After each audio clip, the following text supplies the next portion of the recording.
Aryna Sabalenka hits hard and going for 17 wins in a row and a third championship here in Wuhan. That's right, guys. She's undefeated and the two-time reigning champion here, taking on the hometown favorite. Up to this point, Sabalenka had only dropped 2 sets this tournament, taking out Katerina Siniakova in the second round 6-4, 6-4. She found herself down a set to Yulia Putintseva, but managed to close it out with a bagel in the third set. Magdalena Freck was easy work, 6-2, 6-2. In Coco, she had to come back down a breadstick in the first set, and she would win that 6-4, 6-4 in the second and the third, and she came out fast against Queen when the Chinese fans were pumping Queen Win up and giving her all the motivation she needed, as she has not done well against Aryna Sabalenka. And look, I'm on record at last year's U.S. Open predicting that match, just telling you, Queen Win, she's making the transition to a household name. She's ranked seventh on the world tour. She's got a great coach in Ribas. But this matchup with Sabalenka is just too darn powerful. Up until this point, Queen One had dropped 2 sets, taking out Jacqueline Christian in the second round, 6-4, 6-4. She took out Leylah Fernandez in the round of 16. That went 3. She would go 3 with Jasmine Polini, finding herself down as well. Wong, she won in straight sets, and that was the battle of the hometown favorites. And down 6-3 in the first set, she would find herself down a break again in the second set, but she would battle her way back, and this crowd got very pumped up as Queen went with a Jordan fist pump. Sabalenka would hit wide and long, and Queenman would wrap up the second set, forcing a third. But Sabalenka would challenge. You can see there that was clearly out. That was the deciding point for the second set. One thing I noticed about Sabalenka is her mid-range net play, and I've been talking about this a lot. It's starting to get really, really good. Because of her tall height, her long wingspan, she can clear the net with some nice drop shots. And I just think that's something she should use more. A lot of people are expecting that huge serve follow up with her first forehand, which is deadly. But the reality here is the longer the rally, I think she should start playing more short balls because Queenwin had no answer for the short ball in the third set. The winner of this matchup will get 1,000 points, $1 million check, and that new vehicle behind there. In the third set, Sabalenka would surge ahead with another break, and she would have several championship points before she would get the job done. Aryna Sabalenka is now 17-0 here in Wuhan. That's her third consecutive title, and she's now the world's rank #1. Congratulations. Aryna Sabalenka said her goal was to finish the season ranked #1.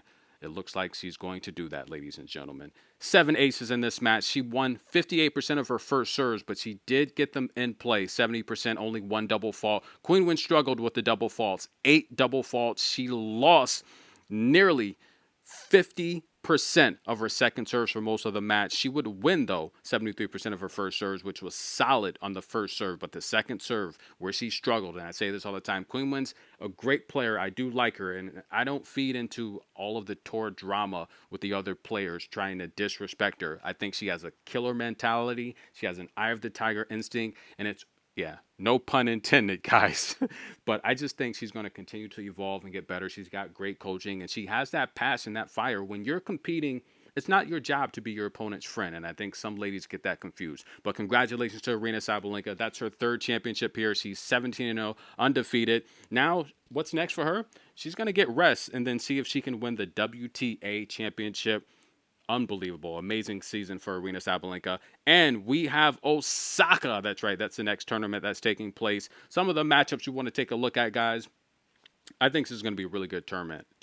I just got through running 15 miles, so I'm a little bit winded. I'm a little bit tired. But look, you have to stay in shape, keep your conditioning, and just focus on your health. Health is wealth, ladies and gentlemen. But Towson's going to take on Katie Volley-Nets. That's going to be a good match. I think Towson's going to have a lot of power, but if Volley-Nets can extend this match, extend these service games, take Towson into deep water, I think Volley-Nets can beat Clara Towson. Victoria Tomova, she's seeded. She's the 6th seed. She's going to take on Layman's, who we saw Tomova last time out against Coco. Ooh, that was a bad match. I think Tomova's going to get off to a fast start. She should make the second round. McCartney Kessler taking on Shibihara. Shibihara, she's a lucky loser. I think Kessler is playing solid tennis. As long as Kessler's not injured, her last match against Isla Tomjanovic, she had to withdraw. If Kessler's healthy, I think she beats Shibihara. I mean, Shibihara just lost to the 16-year-old phenom. Well, I'll talk about that later. Bronzetti and Buxa. That's going to be a good match. If Bronzetti's up for the task, I think she can beat Buxa. However, Buxa's playing solid tennis. She's been playing the tougher competition lately, and I don't know if Bronzetti's healthy. Jessica Ponce taking on Elizabeth. Elizabeth, her mid-range games has always been solid. She's improved her deep ball. Jessica Ponce, she's going to beat you with one hand. That one-handed slice, her forehand, her one-handed backhand. I think Elizabeth should win that match. She's going to have too much deep balls and more athletic ability, short center of gravity, a little bit too fast for Jessica Ponce. Sophia Kenin taking on Ito.